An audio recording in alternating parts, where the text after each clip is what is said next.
Good morning. My name is Dennis Rowcliffe, and on behalf of the Reverend Teresa Ninan Soto, worship producer Vincent Rains, my colleagues on the Journey Toward Wholeness Anti-Racism Transformation Team, Stefan Schneider, and others on the worship team, I am here to welcome you today to today's worship service with the First Unitarian Church of Oakland. Please note that we are recording this service, so if you don't want to be in the recording, please keep your camera off. For best viewing experience, we recommend that you install the Zoom app on your device and update it to the latest version. Thank you. My name is Dan Wright. I'm a member of your Board of Trustees, as well as being a liaison to the Journey Toward Wholeness Transformation Team.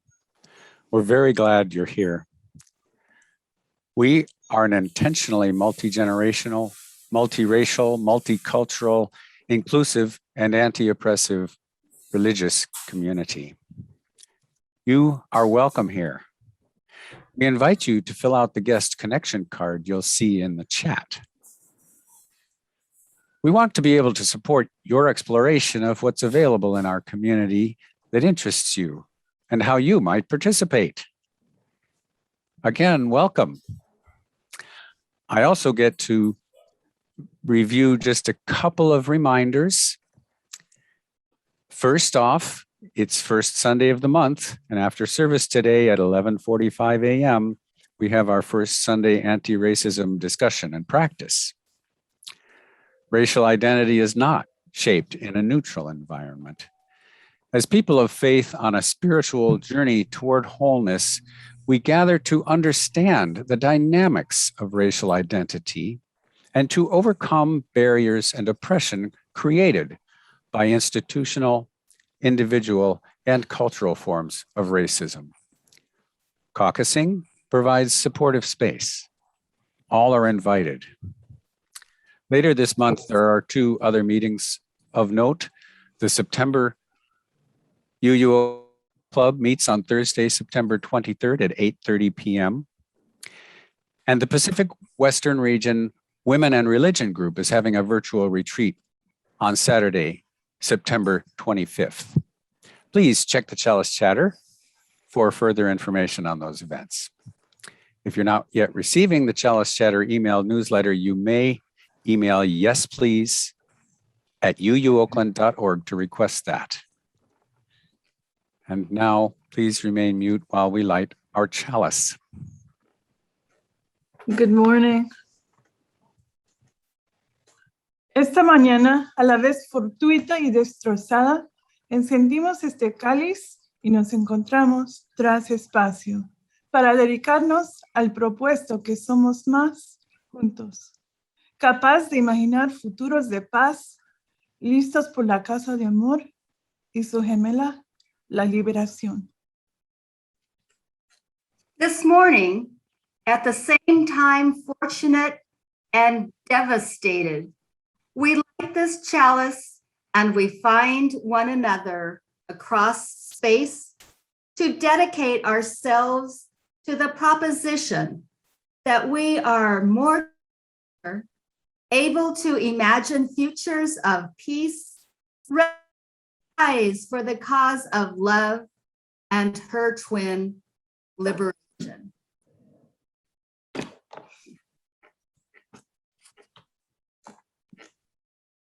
We light the Black Lives Matter candle today with the words of civil rights hero and organizer Rosa Parks. I have learned over the years that when one's mind is made up, this diminishes fear. We are grateful. We light And the our candle. go ahead. Yeah, go ahead. We light the Thank you. peace candle today, remembering all the places in the world today saturated with conflict and struggle. Afghanistan, Haiti, Louisiana, hospitals everywhere, overwhelmed with COVID. We light this candle with words from American First Lady Eleanor Roosevelt. It isn't enough to talk about peace. One must believe in it. It isn't enough to believe in it. One must work at it.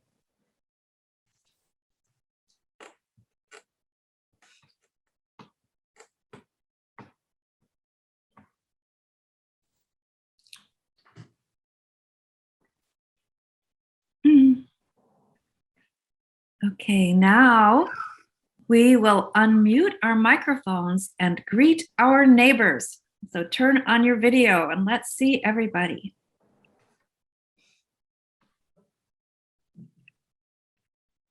Good morning. Hi, everybody. Good morning. Good morning. Hi. Hi. Oh, wow. Hi, Hi, Carol. Debbie. Hello, everybody. Everyone. Good morning. Hi, Hi, Mary. y'all. Your shiny Hey. Hey, faces. Sherry. Teresa. Hi, Hi, work is Donna. wonderful. Hi, Donna. Hi, Hi, Daisy. Judith. Hi, Ron. Hi, Emily. Carol. Judith. Hi, Hey, Summer. Sherry. Hey, Claudine. Carlos. Hi, Hillary. Hi, Daisy. Hey, Cheryl. Good morning. Claudine. Judith. Hillary. Valerie, Donna. Marilyn and Is that Jack? Heidi. Hi, Hi, Kathleen. Samara. Hi, Janet. Mary and everybody. Hi, Hi, John Marcy. Shinnick. Aw. Okay, Good you morning, guys. Daisy. Now we look Hillary. at the Morning. speaker Hi, view. Mercy. Hi, Hi, my MJ. cousin. That's Morning, me. Claudine. Hey, Claudine. Hi, Claudine. Hey. Hey, Ron. Hey, Sherry. Claudine. Carol. Hey, Thank MJ. you. Hi, ¿Dónde Ron. está Cora? Hi, Marcy. Hey, you guys. Oh, Al. Hi, baby, Sarah. so cute. Hey, What a Cheryl. wonderful embrace. Hi, Hillary and Rick. Now, let's Mary. bring our attention back to Pastor Ninan for a reading. Thank you. I'm going to tell you about Dara Weir. She's a white poet born in Louisiana, currently teaching poetry in Amherst, Massachusetts. Of Weir's work, a colleague said, "It may not be for the faint of heart. Most intense experiences aren't. But for those who stay with it, will find themselves face to face with a world whose eerily sharp focus suggests recent satellite images of Mars, and they will never be the same again."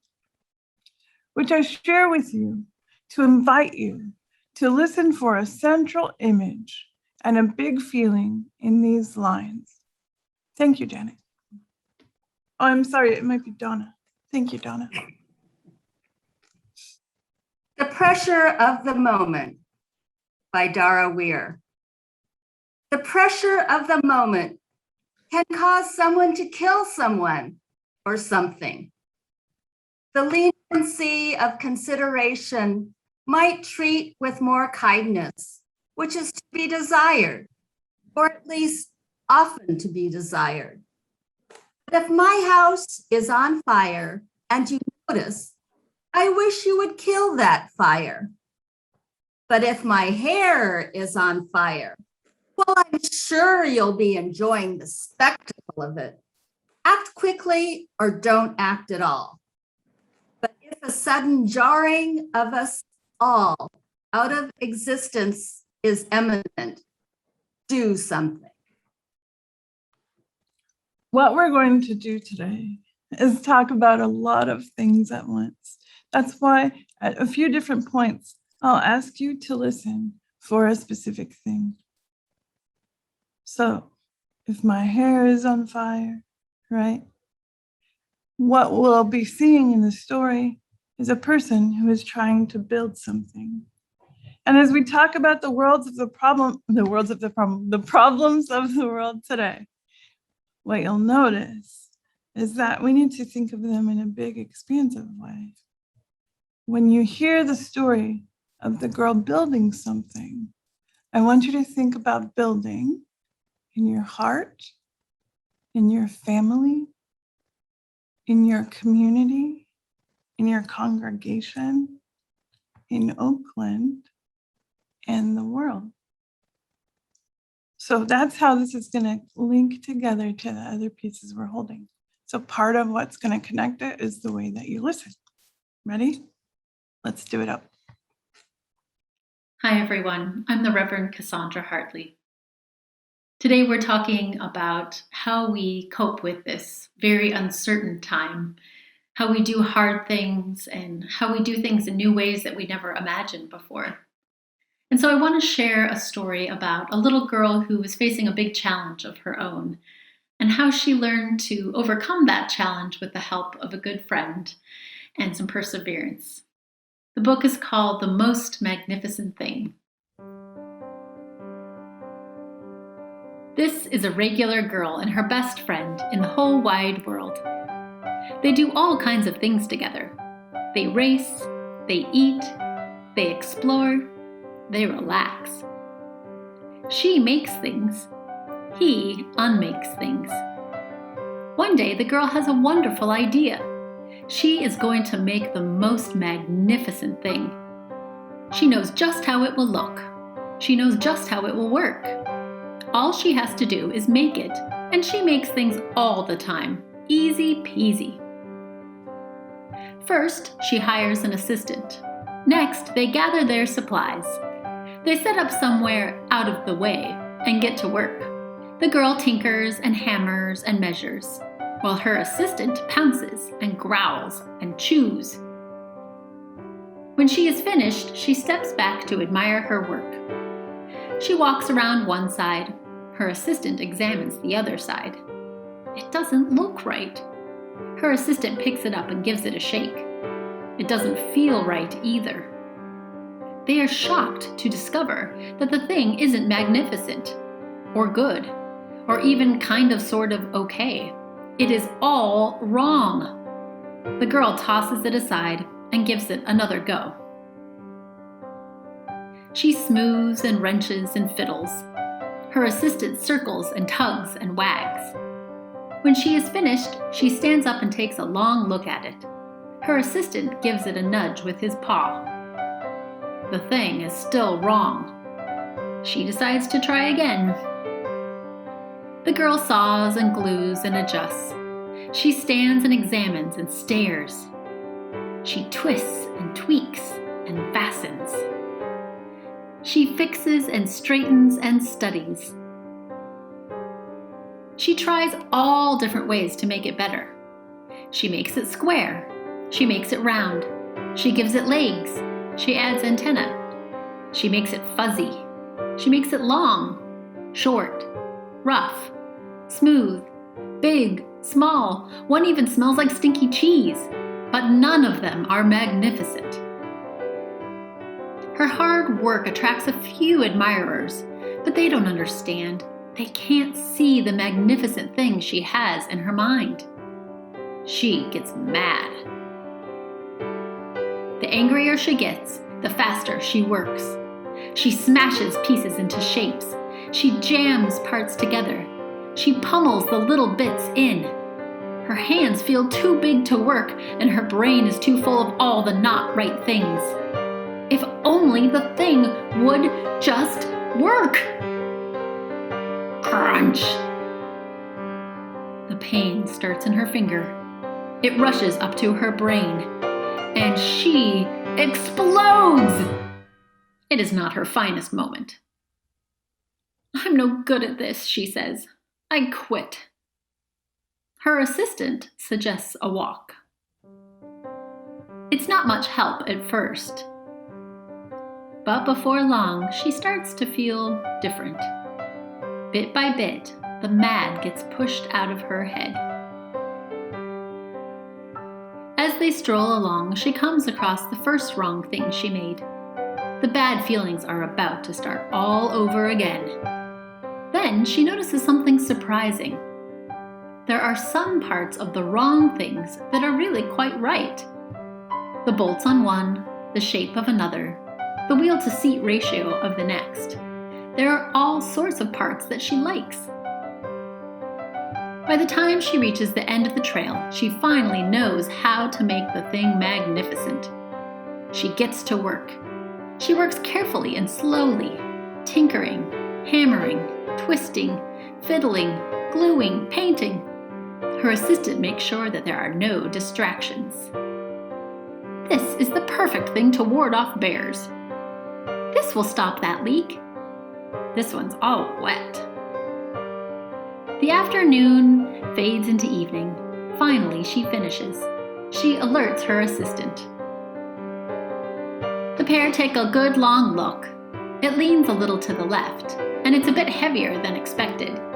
The color could use a bit of work too, but it's just what she wanted. She climbs aboard and takes it for a spin. They are not disappointed. It really is the most magnificent thing.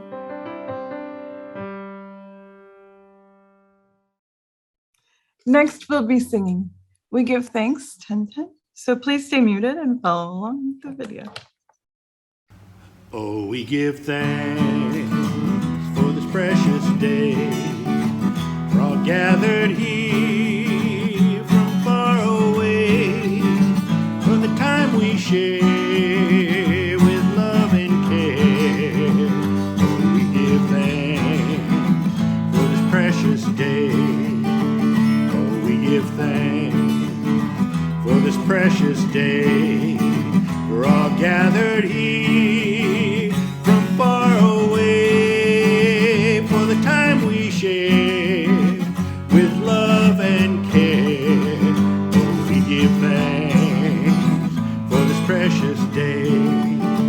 Oh, we give thanks for this precious day. We're all gathered here from far away for the time we share love and care. Oh, we give thanks for this precious day.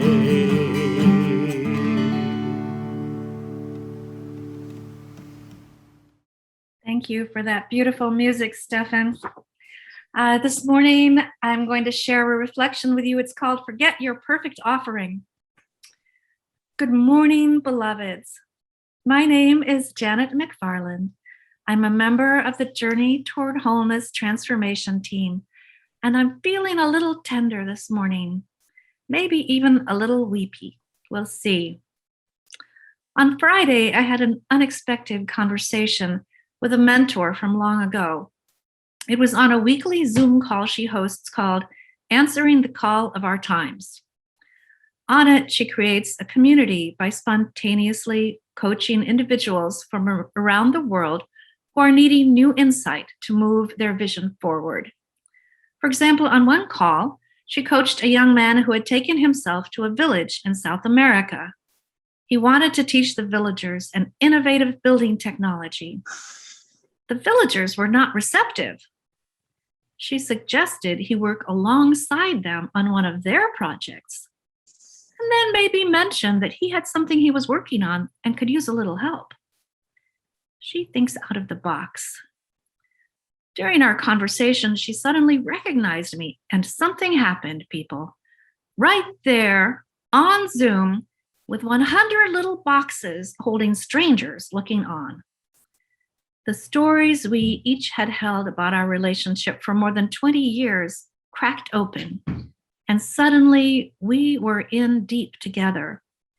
We connected in love in a way we never did before.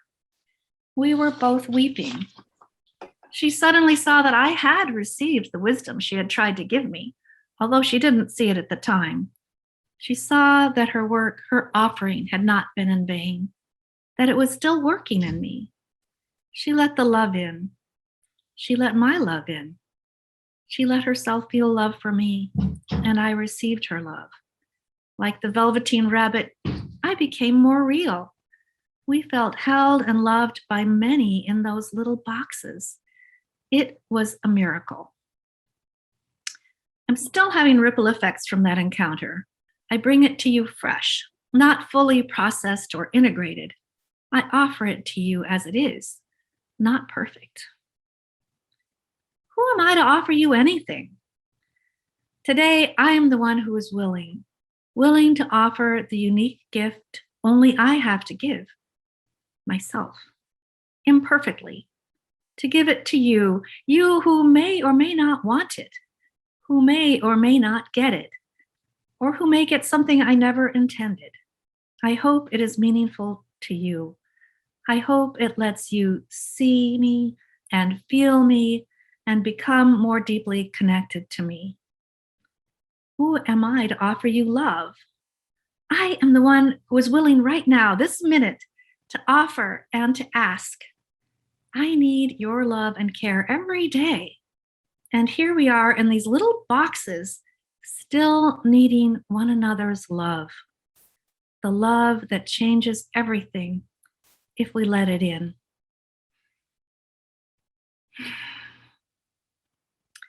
Two years ago in this season, Pastor Ninan brought their love to us. Whew. Do you remember their beaming face on that big screen in our sanctuary? Telling us, I love you. I think she might have yelled it. They might have yelled it, excuse me. They had a website called PastorTeresaLovesYou.com. What? I was a little worried. Okay, I was very worried. I really wanted that love. What if this is a fake out? A bait and switch?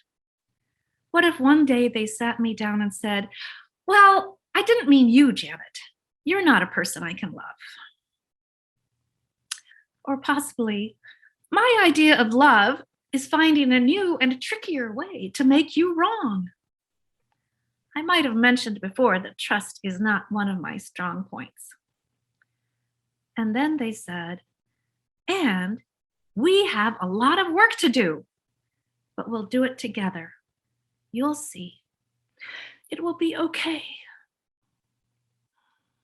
I was ready to answer that call.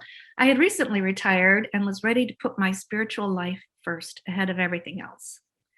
I had been accepted onto the Journey Toward Wholeness transformation team, and I felt very honored to have that particular opportunity to give my love.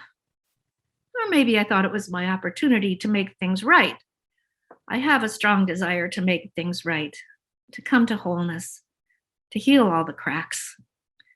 And here was our new minister calling, a person who walks right out of all the boxes and gives themselves permission to keep developing who they authentically are and insisting on their rightness to be exactly who they are today without apology. And then I went to Nepal.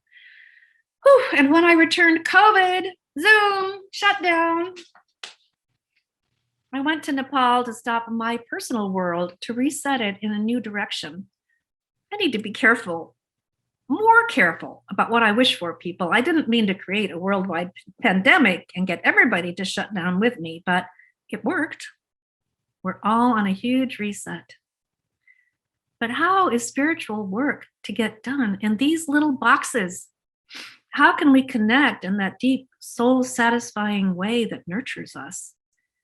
How can justice be served and freedom and getting out of little boxes when I can speak to you from my heart, but all I see is my own face, a mirror showing me things I don't really want to look at? When I have to use all my imagination and memory and love and desire to make you real to me because I can't see you just now. I love you because you are the people who come to my church, who are joined in this shared path, who committed to creating justice within ourselves, among ourselves, and in the world together. I love you, and we have a lot of work to do. We're still pretty stuck, kept apart by our commitment to keeping ourselves and one another safe. We get to find new ways of loving each other and creating justice, and we're going to have to use everything we've got and more to make it real. So it's been a wild 2 years since you came to us, Pastor Ninan. We called you, I think, to surprise us out of our boxes, our white supremacy culture, to love us out of it, to take us to the edge of our rational understanding, to look over the edge, and together to imagine what it would be like if we let love overcome our fears and judgments, our considerations, our deliberations, our reservations, and brought us to freedom together. You'll see, it will be okay. Thank you. Blessed be, may it be so. Now, if you take an easy breath, we have much to consider. Everything that people just mentioned, ranging from physically close to very far away. When we pray as Unitarian Universalists, part of what we identify is our intention for the world, our compassion for the world. We say we hold them in our care because our care directs our action.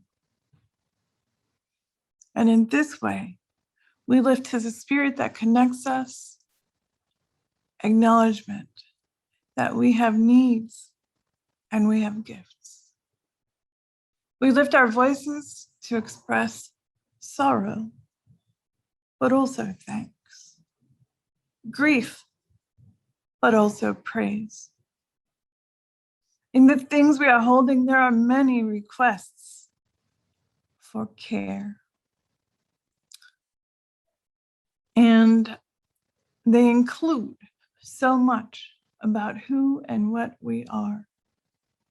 Sisters, friends, parents, cousins, teachers, helpers.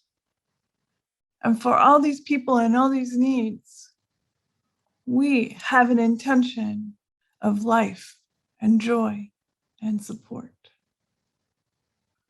For love, which knows no bounds and holds us in our difficulties, we respond with love. We respond with thanks. We empower one another to give love. And we have praise for the possibilities. One of our tasks in prayer is to find the place in which we are present together and present to love. For all these things, we give thanks and say, Amen.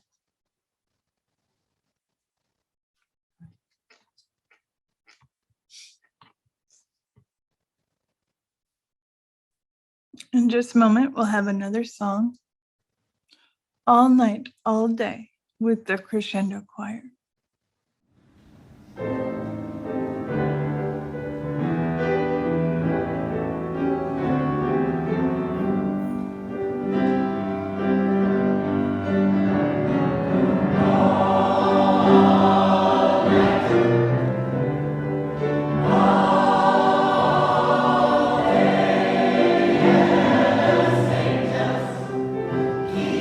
Watching over me, my Lord.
As you know, Unitarian Universalists have a variety of rituals. And it's so good to watch the choir in a video like that, remembering being together, remembering singing, right? Even Hamilton Hall is a tender thing to remember. So today I'm going to do some sharing with you about what we're building to remember. And it'll be part of the service, but everything will fit. So the first thing I want to tell you is some good news. Normally you might see it first in the chalice chatter, but the timing is this. So the good news is on September 26th, which was a Sunday, Betty and Richard Seiden will celebrate 65 years of marriage. So please do congratulate them as we go forward. Also, building to remember, we normally have a water communion as one of our rituals and returning in the fall. We're going to take time to prepare for that together. So we're going to take the entire month of September to prepare videos and experiences that we can share as a water celebration.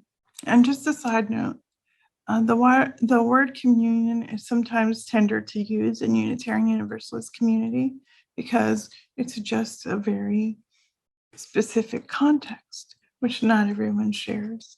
So when you hear me say water celebration, that's what I'm going to be talking about, what you have heard called water communion. So there is a flyer that we can put in the chat, and you can download it from there to show you more of these details. But first, I'd like for you to hear some words from the president of the association, Reverend Susan Frederick Gray, about our return and about our way of being together. I'm encouraged, though. I'm so encouraged by the creativity I witness in our congregations and the way that we are all leaning into mission, remembering how much our families and elders need community.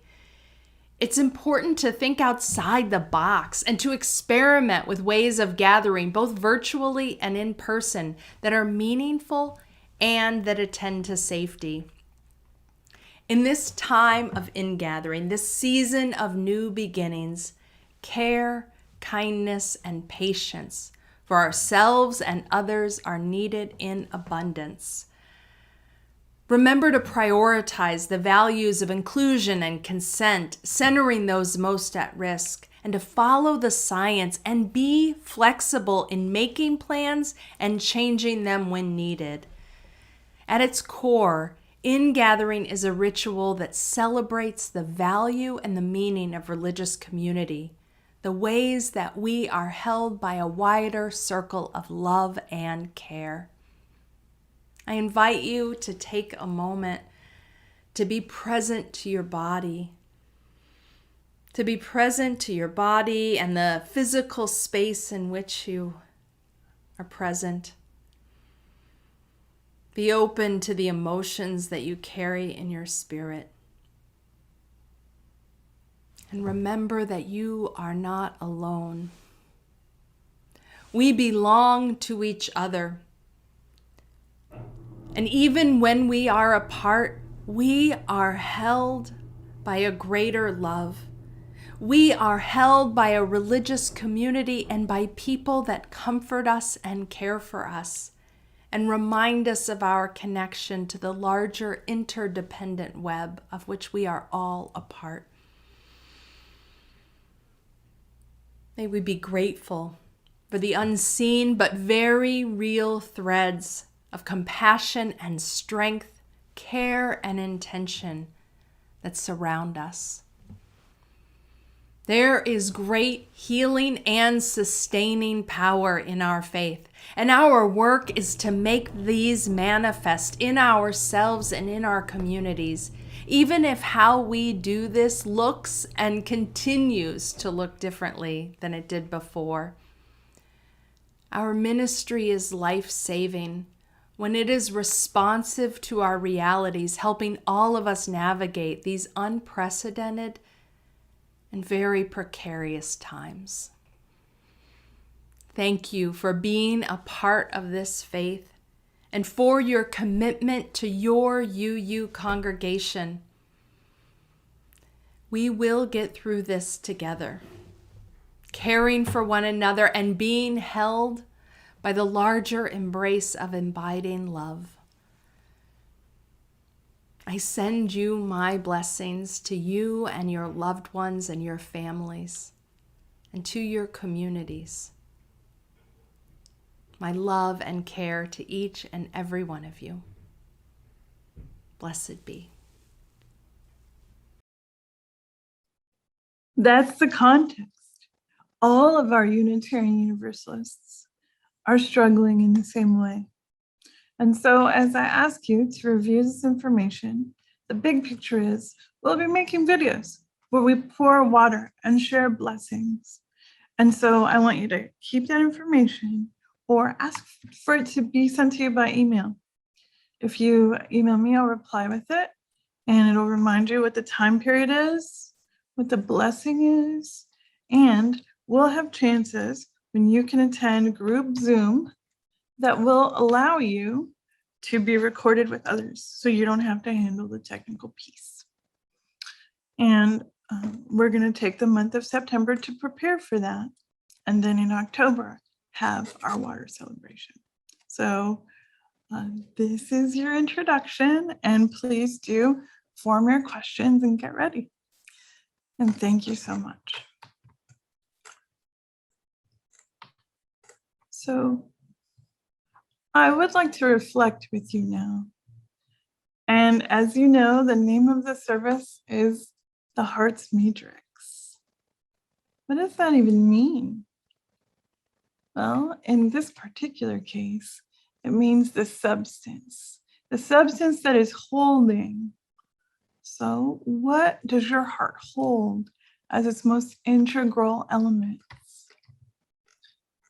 There's a poem I'd like to share with you from the famous Rumi about this. Well, I'm gonna say I feel pretty cautious about that because a lot of things have been misattributed to Rumi that were invented to be in that style. But knowing that caution and holding respect, here's the poem. Come to the river. Come, take a pickaxe and break apart your stony self. The heart's matrix is glutted with rubies. Springs of laughter are buried in your chest. Unstop the wine jar, batter down the door to the treasury of non-existence. The water in your jug is brackish and low. Smash the jug. Come to the river. Normally on First Sundays, we talk about anti-racism. What does it mean to say racism no, everybody yes? What does that mean? Today, we're slowing down a little bit. We're going closer to the beginning of the story, where I can ask you, what's in your heart's matrix? Smash the jug, come to the river means let your heart be your treasure that guides your action. One of the stories that we tell pretty consistently about the pandemic is, this is not what I was expecting. Have you felt that in your body? If you felt that in your body, go ahead and unmute your microphone and share with us that line. This is not what I was expecting. This is not what I was expecting. This is not what I was expecting. Even a little bit. This is not what I was expecting. Right? Go ahead and mute your microphone. Thank you. This is a really important part of the sermon because how can we be ready if we weren't expecting it? You know what? We get a do-over. We get a do-over, we get to be ready. Because now we get to expect it.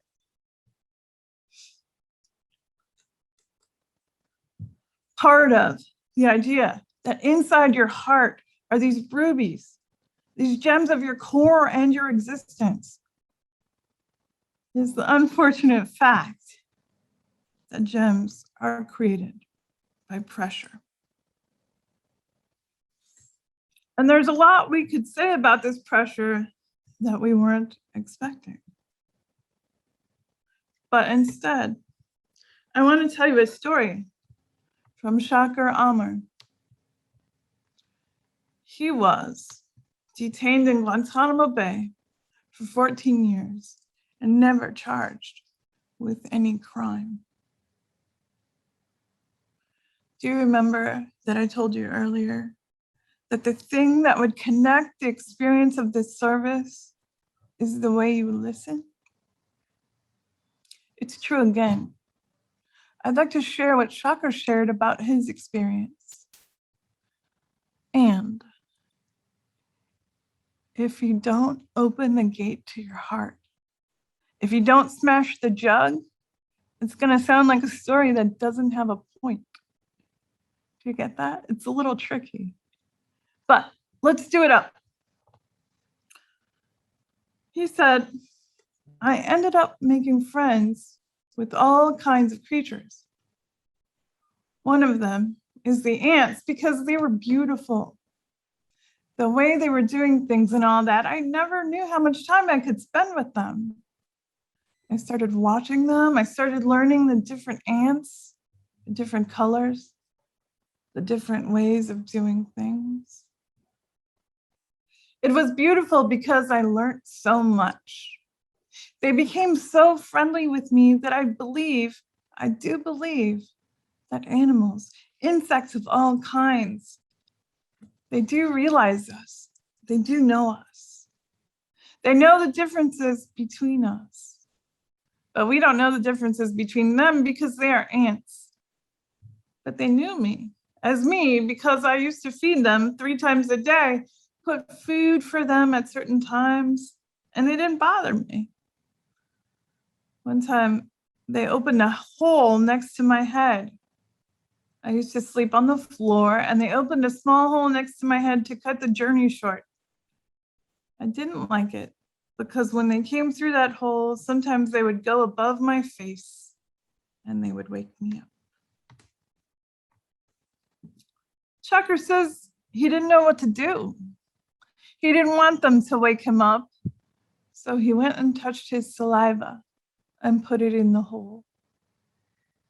He says, I promise you, by Allah, this is a true story. So I put my saliva and I covered the hole because it's wet. So when they came and they found the saliva, they got scared and they started running around and they cleaned it. And I saw them coming back again. Then I said, come on, guys. I'm feeding you now and you're bothering me. I'm waking up for you all night long. So I put the saliva again.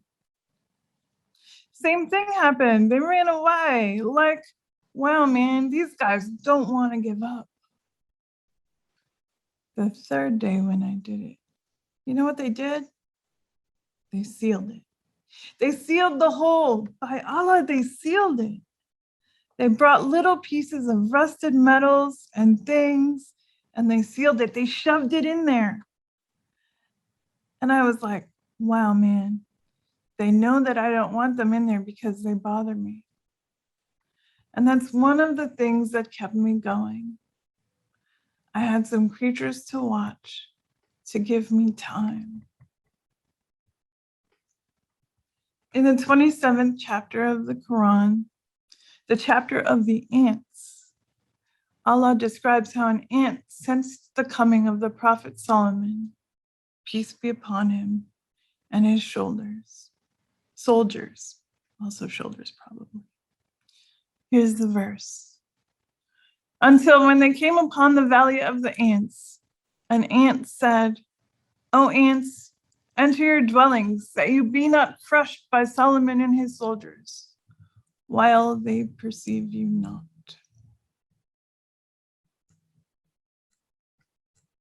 Today is a special day.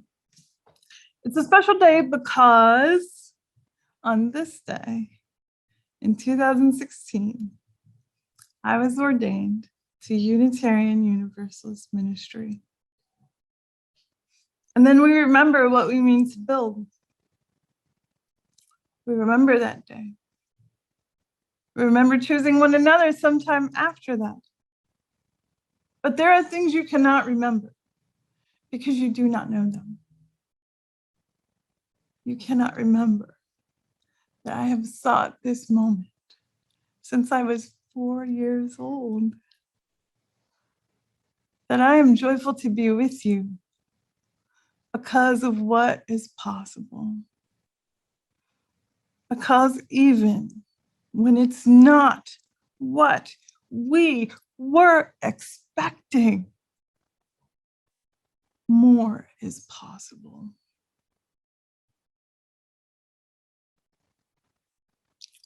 I read you the story of Shocker and the ants, of the idea that the ant could know, come to community, stay out of the way of trouble.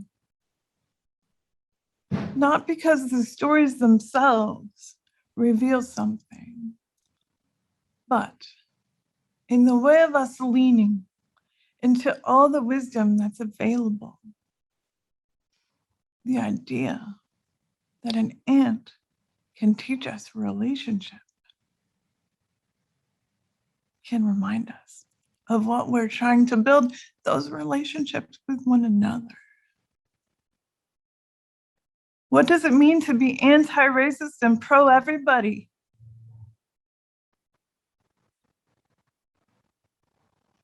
It means you do it when you're not ready. You bring your heart, you bring your attention, you bring your care. And these are things you already bring. But the level of difficulty keeps going up. There's a war in Afghanistan. Abortion is currently illegal in Texas. New York is flooded. Haiti is struggling. Louisiana is flooded. Like many of the things that we talk about, they have this relationship piece missing. There is nothing more important that we can do.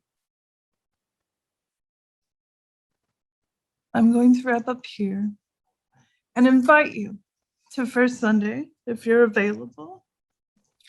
One of the things we'll continue to lean into is this particular thing. Being anti-racist and pro-everybody means that even when we weren't expecting it, we build. And sometimes the thing doesn't look right. Remember? She was trying to build and it just didn't look right. But eventually, as Janet reminded us, everything will be okay. I know it's hard. I love you and I'm really proud of you. And we will continue to talk about what it looks like to build relationship in these times. Let it be so. Let us be the ones to make it so. Thank you, Pastor Ninan. This is our community. We are who make it. We are who keeps it together. Although we are the 6th generation. And I hope there is a 6th generation after us. I hope you will join me in giving what you can afford as we struggle together, as we love together,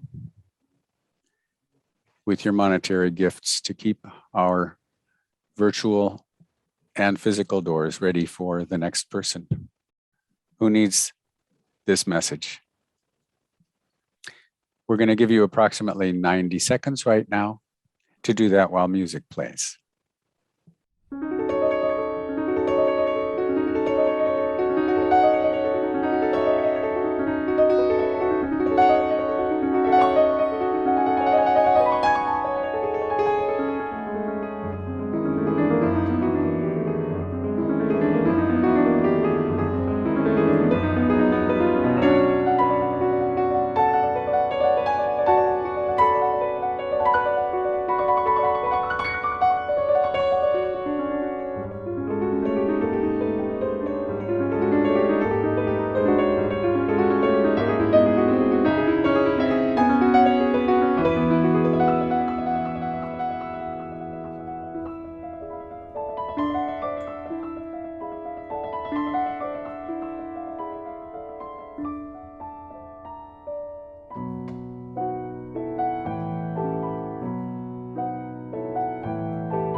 Please join me in saying the words of congregational commitment.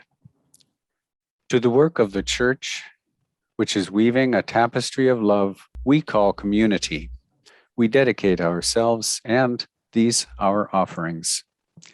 And now I hope you'll join me and enjoy Don't Let Nobody Drag Your Spirit Down by Eric Bibb.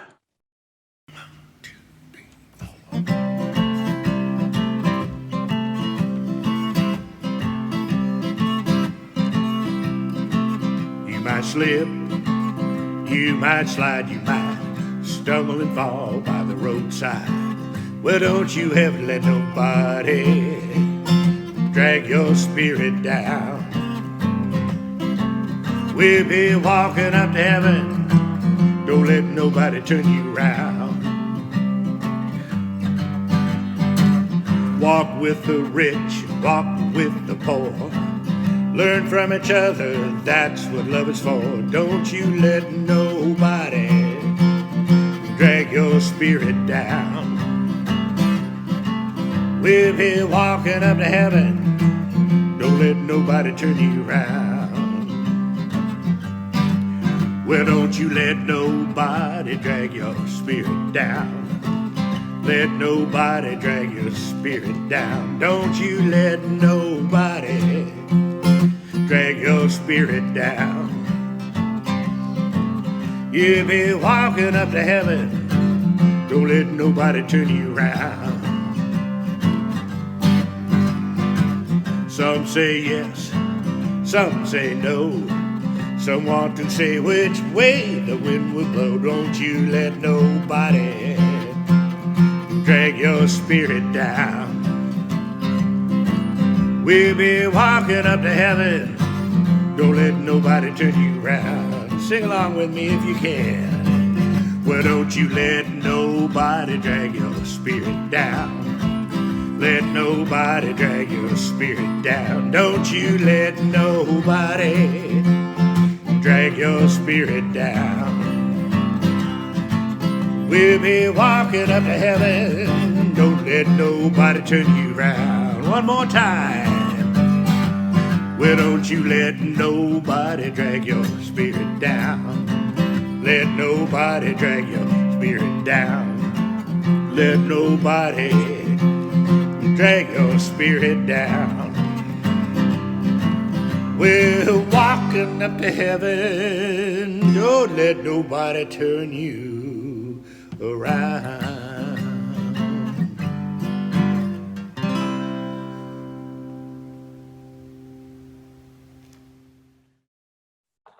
As you leave this place,